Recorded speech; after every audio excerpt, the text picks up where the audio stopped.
contribution as a thought leader for the LGBTQIA plus community. So welcome, Martin. Thank you so much for joining us. Thanks, everybody, and thanks for welcoming me. And it's lovely being part of the creator group, learning so much from everybody.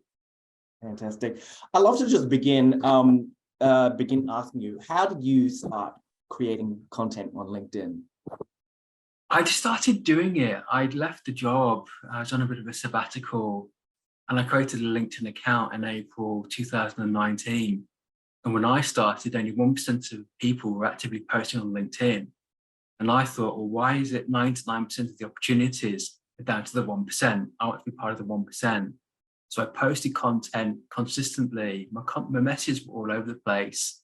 And then I had some advice, just have a very simple and clear message. And that's how I started. And that's how things just jumped from there. Fantastic.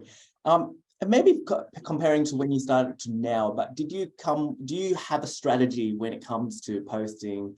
Do you plan ahead? Do you kind of think about, on this week, I'm going to post this and how many times I'm going to post? I'd love for you to let everyone know, what's your thinking? Thinking now is I have a very simple, clear message, which is around courage, inclusion, keynote speaker, and LGBTQ plus equality. So everything I do focuses around courage, and I might have a theme for the week. I record a video and I might do a text post on that. Most weeks I hold a LinkedIn audio called the Courage Corner. So I'll do some things around there. I mainly do text posts, I'll do video, sometimes a couple of times a week. Sometimes I'll let it drop because I've started a YouTube channel. So I'll share my YouTube channel clip for that week into there. It's always going to be something consistent. And I listen to what the audience is asking from me, what topics they want me to cover. That's what I'll include. I also keep an eye on global events and give my perspective. So this week, I'm so happy that it's Pride Month and people are celebrating who we are as a community because there's a lot of backlash. So I did a post the other day saying, stand firm, be who you are, celebrate being LGBTQ plus and a big plus. Thank you to all of our allies, just to be that person in the corner, championing others. That's how I am sometimes. Fantastic. And do you have, this is something I didn't prepare as a question, but where do you balance between sharing, personal stories and then sort of, more maybe like commentary on issues in society? Do you balance between, or is it always, always with a personal sort of perspective? So I try and keep things 60% educational. So I use the three personas. There's the personal brand, somebody who wants to be on the platform. The second will be the trusted advisor, essentially like stepping up, posting maybe twice a week. And the third one, which is the trusted authority. For me, that is that top 1%. So I try and keep things 60% educational, adding a perspective on things. And then I'll include some silly videos, maybe me boxing.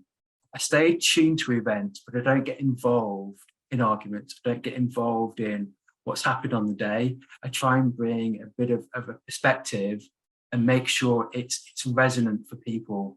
If there's outrage over a Bud Light campaign, I stay out of it.